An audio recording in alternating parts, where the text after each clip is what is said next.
ভাই আজকে আমার এই কাজটা দেখলে তোমাদের মাথায় খারাপ হয়ে যাবে, না দেখলে বিশ্বাসই করতে পারবা না। এর থেকে সহজ আর ইউনিক কিছু হতেই পারে না।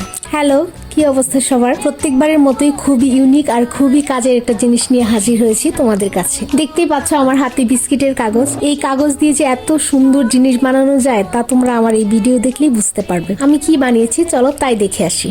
আজকের এই কাজটা করার জন্য যে মেন ইনগ্রিডিয়েন্টস গুলো লাগবে তা হলো কাগজ, বোর্ড টাইপের কাগজ নিতে পারো চাইলে, সিজার, টেপ, গ্লুগ্রাম, এগুলো তো প্রত্যেকের বাসায় অ্যাভেলেবল থাকে। তো আমি প্রথমে কাগজগুলো সেম মাপে কেটে নিয়েছি।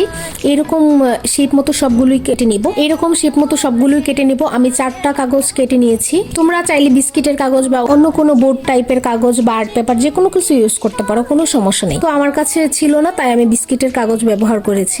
তারপর আমি ডাবল সাইড ট্যাপগুলো টুকরো টুকরো করে 4 সাইডে লাগিয়ে নিয়েছি। এখানে একটা কথা বলি, আমি হোয়াইট কস্টেপ আর কাগজ কেন ব্যবহার করেছি?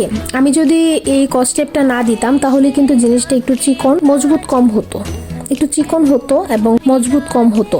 এইটা দেওয়ার কারণে একটু মোটা আর দেখতেও খুব সুন্দর লাগবে। একটা একটা করে আমি সবগুলো কস্টিপ লাগানো শেষ, টেপ লাগানো শেষ। তারপর আমি সবগুলোতে এখন পেন্সিল দিয়ে সুন্দর করে স্কেচ করে নিয়েছি।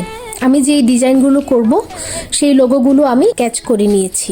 তো এবার হচ্ছে সবচেয়ে স্যাটিসফাইং পার্ট। তো আমি সবগুলো একটা একটা করে কালার করে নিব। এরপর আমি অফ ক্যামেরায় সবগুলো একটা একটা করে কালার করে নিয়েছি। কালারগুলো আস্তে আস্তে শুকিয়ে গেলে আমি এগুলোকে ব্ল্যাক কালার করে নিয়েছি। তো দেখো ফাইনাল লুকটা কেমন হয়েছে।